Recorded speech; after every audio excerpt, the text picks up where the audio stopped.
30 দিন টিকে থাকার চ্যালেঞ্জে আজকে হচ্ছে ডে 8। এইখানে আপনারা যদি দেখেন, এই যে আমরা ডে 7 এ লস করে ফেলছিলাম এবং কি ডে 6 এ প্রফিট ছিল ভালোই। তো আজকে হচ্ছে ডে 8 এবং কি আজকের ফার্স্ট ট্রেডটা আমরা করেছি আপওয়ার্ড ডিরেকশনে। এখানে জাস্ট আমাদের এন্ট্রিটা একটু উপরে পড়ে গেছে।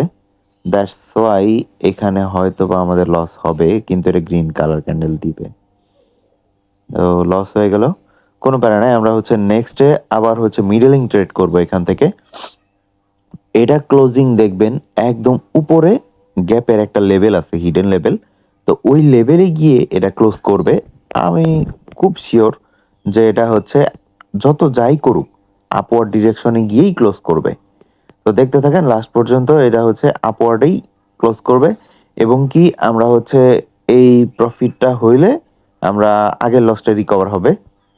ওকে দেখেন, দেখছেন যা বলছিলাম এখানে।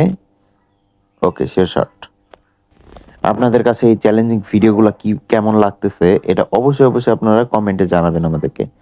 তো এখানে আমরা হচ্ছে 4 নাম্বার ট্রেডটা করছি। 3 নাম্বার ট্রেডের ফুটেজটা আমরা আর কি দেখাইতে পারতেছি না আপনাদের। তো যাই হোক, তো আমাদের 3 নাম্বার ট্রেডটাও লস হয়ে গেছে অ্যান্ড এটা হচ্ছে 4 নাম্বার ট্রেড চলতেছে। এটা যদি আমাদের লস হয়ে যায়, তো রুলস অনুযায়ী আমাদের $3 লস হয়ে যাবে। দ্যাটস ওয়াই আমরা হচ্ছে আজকের মতন এখানেই ক্লোজ করব। ঠিক আছে?